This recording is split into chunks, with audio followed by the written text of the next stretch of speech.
É um prazer estar convosco uma vez mais esta manhã, antes de seguir para férias. Creio que só nos voltaremos a ver no último sábado de setembro, mais ou menos para aí. E, portanto, desejo desde já a todos umas boas férias. Aqueles que têm a reunião de oração ainda nos vamos ver, mas no próximo sábado já não estarei aqui, estarei na Igreja da Reboleira. O ano de 1527 foi um dos anos mais difíceis para Martinho Lutero. A 22 de abril de 1527, Martinho Lutero estava a pregar na igreja de Wittenberg, quando, de repente, ele se tornou um pouco confuso e ficou fraco.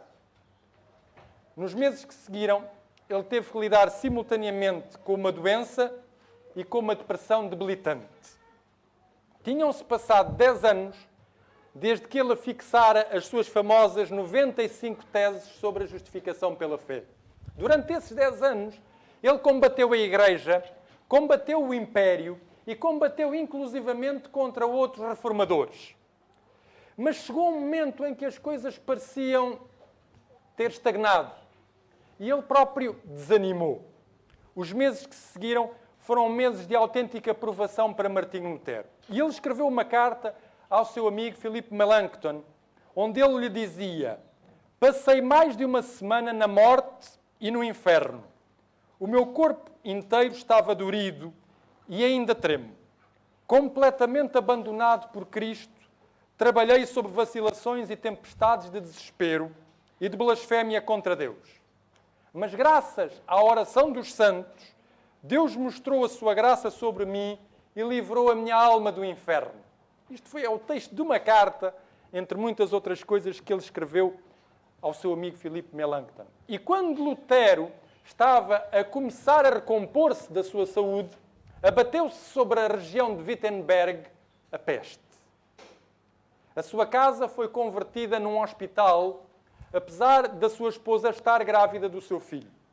Foi nesse hospital que ele viu morrer, por causa da peste, vários dos seus grandes amigos. E, inclusivamente, o seu filho ficou doente. E temeu-se que ele viesse a morrer por causa da peste. Este foi o cenário histórico, o contexto histórico, onde foi escrito o famoso hino Jeová Castelo Forte. Este é o contexto histórico desse poema e desse hino. Gostaria, para a nossa leitura de hoje, de podermos abrir as nossas Bíblias na segunda carta de Paulo aos Coríntios. Segunda Epístola de São Paulo aos Coríntios, no capítulo 12. Segunda Epístola de Paulo aos Coríntios, o capítulo 12. E vamos ler a partir do versículo 7 até ao 10. Segunda Epístola de Paulo aos Coríntios, capítulo 12, versículos 7 a 10. E para que não me exaltasse pelas excelências das revelações, foi-me dado um espinho na carne, a saber, um mensageiro de Satanás para me esbofetear, a fim de não me exaltar. 3 vezes orei ao Senhor para que o afastasse de mim. Ele, porém, me disse: a minha graça te basta, pois o meu poder se aperfeiçoa na fraqueza. Portanto, de boa vontade me gloriarei nas minhas fraquezas, para que em mim habite o poder de Cristo. Pelo que sinto prazer nas fraquezas, nas injúrias, nas necessidades, nas perseguições, nas angústias, por amor de Cristo. Pois quando estou fraco, então é que sou forte. Para nós compreendermos bem estas afirmações do apóstolo São Paulo, e eu abreviei os versículos, para uma boa leitura seria bom irmos do versículo 1 até ao versículo 10. Para compreendermos bem todo este contexto, precisamos de perceber o momento em que os coríntios estavam a atravessar, o que é que estava a acontecer na igreja de Corinto, que tipo de igreja era naquele preciso momento a igreja de Corinto. Para isso é muito simples, basta nós atentarmos para o contexto imediato, como por exemplo o do capítulo 11, e nós verificaríamos logo nesse versículo 2, no capítulo 11 desta segunda carta a Coríntios, no versículo 2, quais são as intenções de Paulo. E Paulo diz: estou zeloso de vós com zelo de Deus. Tenho-vos preparado para vos apresentar como uma virgem pura a um marido, a saber, a Cristo. Como os irmãos sabem, foi Paulo quem criou esta igreja. Foi Paulo quem a edificou. Paulo tem por esta igreja o mesmo amor que os profetas tinham pelo povo de Israel. O mesmo amor que Deus demonstra pelo seu povo. Acontece que esta igreja estava num momento delicado da sua existência. Num momento em que parecia que eles repeliam Paulo e corriam o risco também de repelir a Deus.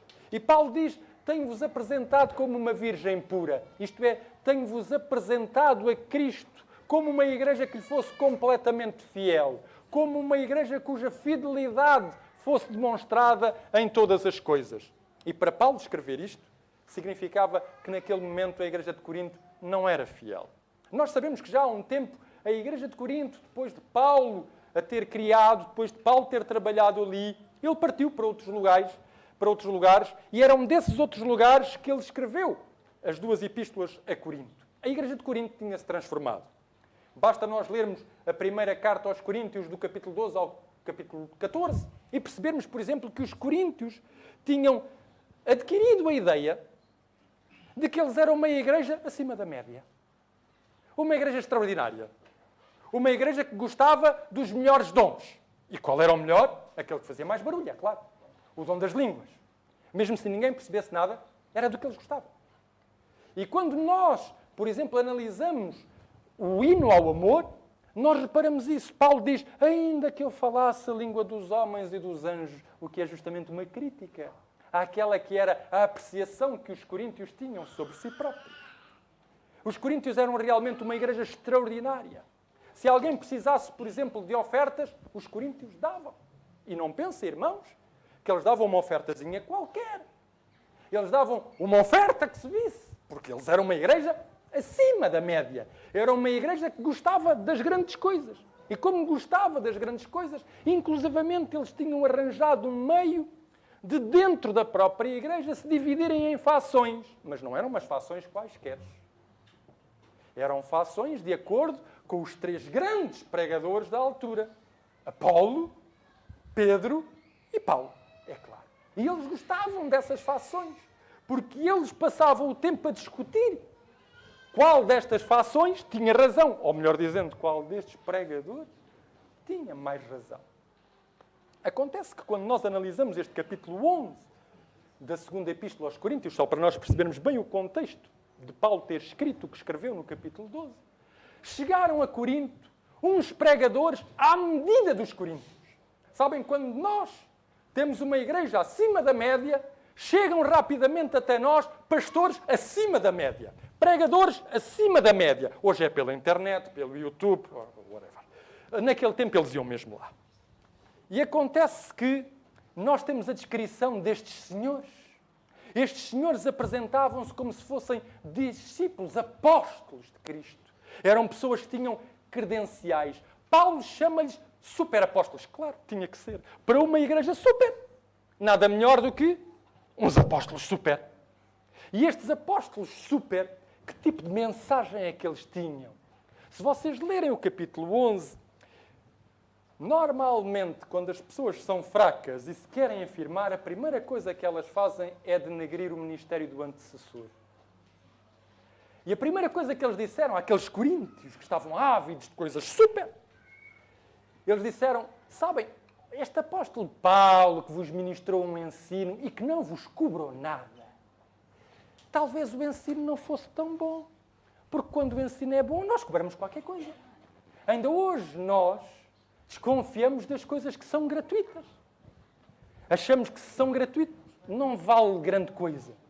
Mas o que é engraçado é que os coríntios pagavam a estes novos superapóstolos.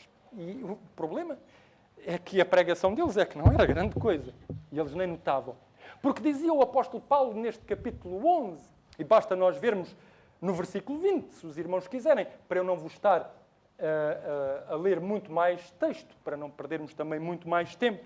O apóstolo diz: pois receio que quando chegar não vos ache como eu vos quero, e eu seja achado de vós... estou no 11:20, estava no 12. No 11:20 ele disse: com efeito, suportais até aquele que vos escraviza. Ou seja, estes amigos, com um outro evangelho, que anunciava um outro Cristo, escravizavam a igreja de Corinto. Eles até gostavam. Ou vos devora, ou vos engana, ou vos trata com desprezo. A palavra significa com insolência. Ou vos fere no rosto. Quer dizer que estes novos super pregadores davam, como nós costumamos dizer, naqueles coríntios, e eles gostavam. Basta nós nos lembrarmos do que Jesus disse acerca de quem era o bom pastor e do que é um bom ministério, para nós percebermos que havia aqui qualquer coisa de errado. E, portanto, este apóstolo Paulo, que até tinha várias fraquezas e fragilidades, já não valia mais nada. E Paulo vai justamente nesse capítulo 11 mostrar as suas credenciais. E se os irmãos se dessem ao trabalho de o fazer, bastava lerem do versículo 24 até ao versículo 33, ver quais são as credenciais de Paulo. É só fraquezas, recebe chicotadas, é açoitado, é apedrejado, sofreu um naufrágio, problemas de perigos em viagens, assaltos, fadigas. É fraquezas atrás de fraquezas. Não serve. Está mais do que dito que este homem não serve para a igreja de Corinto. É por isso que ele começa ao capítulo 12. E depois de mostrar as suas fragilidades, se os irmãos leem o início do capítulo 12, Paulo começa a dizer: é necessário gloriar-me. Embora isso não adiante nada, passarei às visões e revelações do Senhor. Se hoje fosse na igreja adventista, isto faria despertar várias orelhas. Porque, sabem, a palavra revelações, em grego, diz-se Apocalipse. O que Paulo está a dizer é: vou-vos passar a difundir as várias visões e apocalipses que me foram revelados. Orelhas atentas, porque como bons adventistas nós temos uma avidez pelos apocalipses. Temos até vários livros escritos sobre o efeito. Não quer dizer que sejam maus. Quer dizer que temos vários. E o apóstolo começa a falar na terceira pessoa. Conheço um homem. O homem é ele. Uma experiência que nós nunca ouvimos, passada 14 anos antes, provavelmente por volta do ano 41 ou do ano 43, na província da Cilícia. E o que é que Paulo diz? Que esse homem, versículo 4, foi arrebatado ao paraíso e ouviu palavras indizíveis, às quais não é lícito ao homem falar. Os coríntios gostam de apóstolos com palmarés. Paulo tem palmarés. Já agora, qual foi a revelação que lhe foi feita? Os irmãos sabem? É que eu também não. Ele também não disse. Ele disse que lhe foi feita uma revelação. Que recebeu visões. Que esteve inclusivamente no terceiro céu. Que era, supostamente, o lugar onde habita Deus. Sabem que quando se falava de céus, havia várias versões. Se os irmãos consultarem os apócrifos, vão encontrar que havia o testamento de Levi e a ascensão de Moisés, mencionavam 7 céus. O livro de Enoque, na versão eslava, menciona 22. O livro de Baruque, em grego, menciona 5. Mas era comum que o terceiro céu era onde Deus habitava. Ou seja, Paulo, depois de enumerar todas as suas fraquezas que mostravam que ele era um condigno discípulo de Nosso Senhor, porque Jesus disse muito simplesmente: se perseguiram o Mestre, olhem, não vão fazer melhor convosco.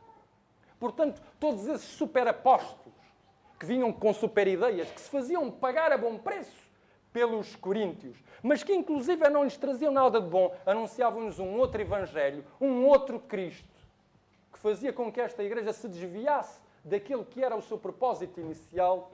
Paulo diz: as verdadeiras credenciais de qualquer discípulo, de qualquer apóstolo, são muitas vezes as suas fragilidades, são muitas vezes as suas fraquezas, são muitas vezes as suas inconstâncias. Mas atenção, amigos coríntios, não sejam deficientes visuais, porque aquilo que vocês veem na fraqueza, e em mim só veem fraquezas, dizia Paulo, acontece que eu fui objeto de uma revelação determinada de Deus. Vocês não sabem. É engraçado, onde vocês veem superapóstolos, que parece que vos trazem o suprassumo da teologia, na verdade, quando nós vamos a ver, são charlatões. E vocês também não sabem. E o apóstolo Paulo, porque é que ele mostra isto? O objetivo é muito simples. Paulo mostra isto para nos fazer lembrar uma coisa. Apesar das fraquezas, das fragilidades, dos acidentes que ele teve por causa de ter aceito um determinado ministério, a um determinado momento, Deus resolveu manifestar-se a Paulo. Para quê? Lembram-se os irmãos do jardim de Getsemane? Jesus Cristo foi orar 3 vezes. E é apenas Lucas que nos diz que quando Jesus Cristo terminou de orar, em Lucas 22, 43, aproximou-se dele um anjo vindo do céu que o confortava. Os irmãos sabem o que disse esse anjo? Eu também não. Não está mencionado. Era algo apenas para Jesus Cristo. Foi expressamente para Jesus Cristo. Foi para que Jesus Cristo tivesse a coragem, a força, a motivação para prosseguir o caminho até ao fim. Da mesma maneira, esta revelação de que Paulo faz menção, que os coríntios não sabiam, que até aqui nós não sabíamos, que durante 14 anos Paulo não mencionou, foi apenas para dizer, muitas vezes, quando nós passamos pelas fragilidades, Deus manifesta. Mas atenção, esta manifestação não é de forma alguma para eu me gloriar, porque ainda por cima, diz o apóstolo Paulo, aí para que eu não me exaltasse pelas excelências das revelações, destes apocalipses, foi-me dado um espinho na carne. Agora é que nós cá estamos. Vamos ao espinho na carne. Já tanta tinta correu sobre este espinho na carne. Pelo menos nós sabemos a origem deste espinho na carne. Paulo diz que a origem deste espinho da carne é de Satanás. Logo, ao sabermos a origem, nós percebemos que se Satanás introduziu um espinho na carne do apóstolo Paulo, não foi apenas para que ele não se exaltasse, foi sobretudo também para que ele se desmoralizasse. Mas este espinho na carne continua a ser um espinho na nossa curiosidade. Já se disse que este espinho na carne seriam várias coisas. Tentação sexual, incredulidade, lembrança do seu passado perseguidor, até que Tertuliano, entre o século II e o século III, teve a belíssima ideia de dizer que este espinho na carne era um problema de saúde. A partir daí, meus queridos amigos, se vocês lerem qualquer comentário sobre esta segunda epístola aos Coríntios, capítulo 12, versículo 7, vão encontrar, eu abrevio-vos o número, 150 doenças diferentes que supostamente os comentadores acham que afligiram Paulo. Desde problemas nos olhos, nevralgias, reumatismo, epilepsia, gaguez, problemas na coluna e continuamos. À falta de ressonância magnética, até agora foi o que se conseguiu. Mas este espinho na carne continua a ser, como eu dizia, um espinho na nossa curiosidade. Mas era suficiente para colapsar o apóstolo São Paulo. É que a palavra skolopes, em grego, pode ter várias designações. Poste, prego, ponta de anzol, suplício, cruz e espinho. Por estas designações, os irmãos podem ver que não era uma coisa fácil. Era, na verdade, uma espécie de calvário em vida. E também podemos perceber uma outra coisa. O apóstolo Paulo diz que era para que me esbofeteasse. A tradução não é das melhores. A palavra grega que lá está é utilizada muitas vezes nos autores clássicos para designar umas luvas de chumbo que os gladiadores levavam para a arena para poderem bater-se uns aos outros.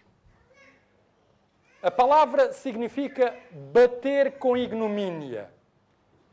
Colapsar, fazer colapsar. Portanto, quando o apóstolo Paulo fala de que este espinho na carne era um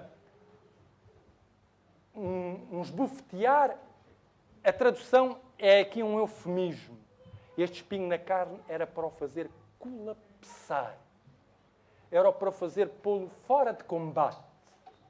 E o apóstolo diz, 3 vezes eu orei ao Senhor. É normal. Faz-nos lembrar as 3 orações de Jesus Cristo no jardim do Getsemane. E qual foi a resposta às orações de Jesus Cristo no jardim do Getsemane? Simples. É necessário ir até ao fim. É necessário ir até ao fim. Muitas vezes Deus, no meio do grande conflito em que nós estamos todos envolvidos, e muitas vezes nós esquecemos disso, como discípulos, como cristãos, como apóstolos, como membros de igreja ou como pregadores, nós estamos todos envolvidos neste conflito. E muitas vezes Deus tem que, nas provações, nas dificuldades, nas nossas fragilidades e nas nossas fraquezas, fazer-nos ir até ao fim. E é aqui que vem a famosa frase que é o cerne da nossa pregação desta manhã. A minha graça te basta. Paulo, a minha graça te basta. E reparem o que ele diz logo a seguir. Portanto, de boa vontade me gloriarei nas minhas fraquezas, para que em mim habite o poder de Cristo. O verbo que aqui está, que é traduzido por poder de Cristo, é o verbo episkeno, que no grego faz a tradução de uma palavrinha hebraica, Shekinah. Vocês sabem o que era a Shekinah? Era a presença visível de Deus no santuário. E na versão das 70, este verbozinho é empregue cada vez que no tabernáculo e o templo foram dedicados por Moisés e por Salomão. Nessas orações de dedicação, o templo e o santuário encheram-se de repente de uma luz que ninguém podia entrar. Uma presença invisível, mas sensível.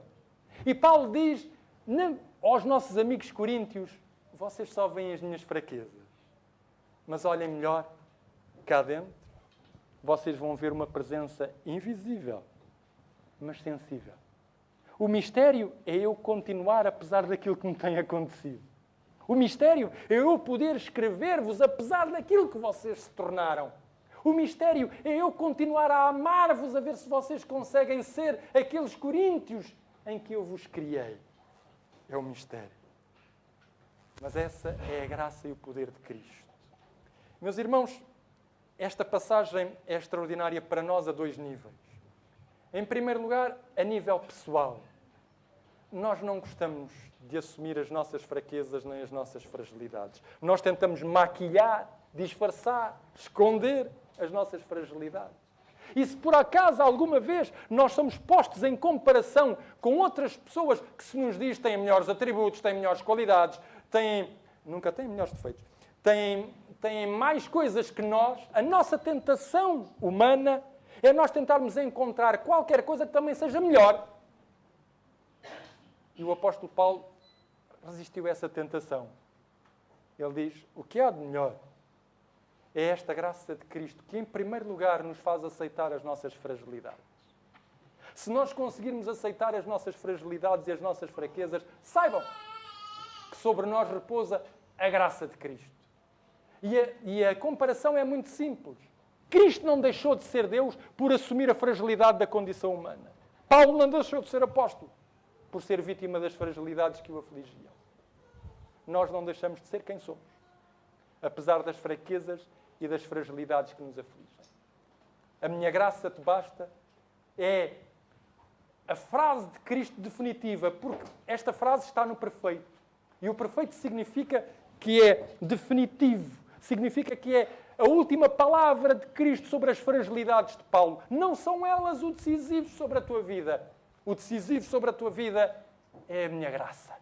O decisivo sobre a tua vida é o meu poder. E a graça de Cristo não só nos ajuda a aceitar as nossas fragilidades. A graça de Cristo dá-nos o poder de as ultrapassarmos.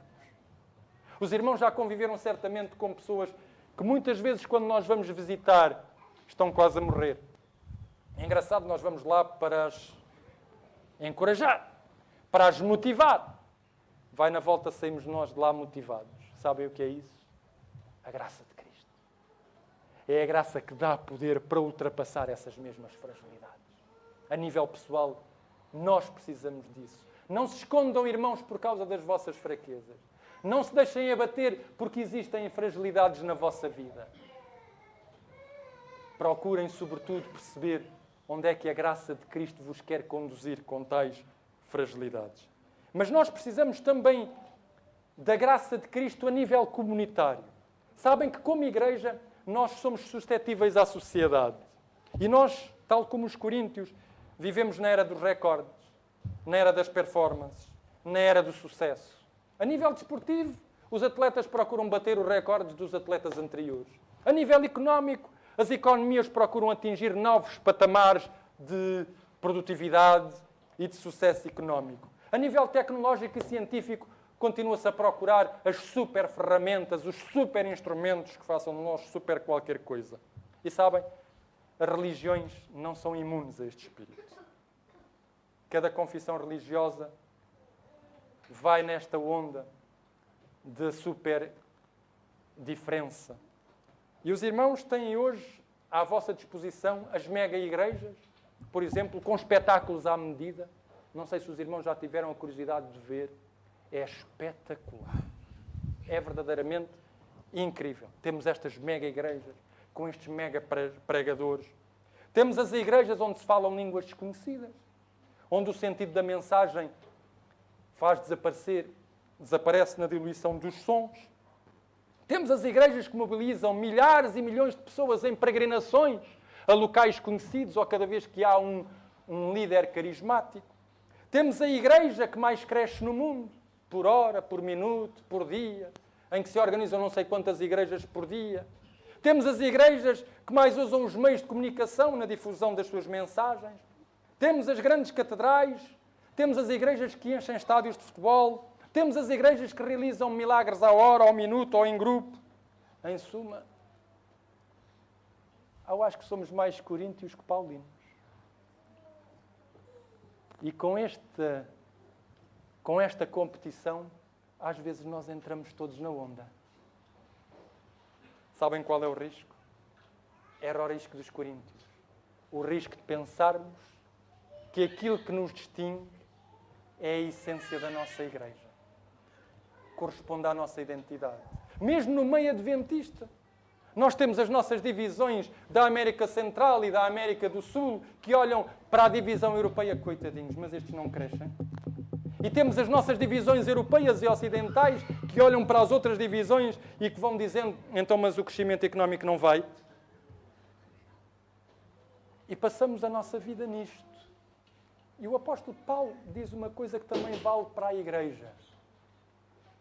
Não é os nossos super crescimentos pessoais, numéricos ou económicos que fazem de nós o que somos. O que faz de nós o que somos, o que é importante para todos nós nos assegurarmos, é sabermos se a graça de Cristo nos basta. É sabermos se a graça de Cristo é suficiente para nós continuarmos. É deixarmos de ir ao encontro dos super apóstolos, dos super pregadores, das super teólogos, das super teologias. E olharmos que, apesar muitas vezes dos conflitos que temos que enfrentar e que teremos que enfrentar, a graça de Cristo é o poder interior que nos dará a capacidade de irmos até ao fim. Paulo lembra-nos, através destas simples palavras, uma coisa muito simples e essencial. Estejamos nós onde estivermos. Passemos nós o período de contexto histórico e social que passarmos.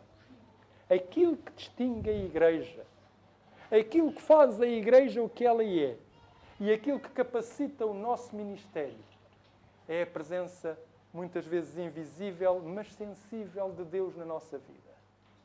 É perceber se a sua graça continua a manifestar-se. É saber se, apesar das circunstâncias, nós continuamos não a confiar nas nossas superproduções, nas nossas super pregações, nas nossas super teologias, mas na graça invisível de Nosso Senhor, que pode fazer com cada um de nós e coletivamente aquilo que dizia Paulo: quando estou fraco, é então que eu sou forte. Que Deus nos ajude a termos essa experiência.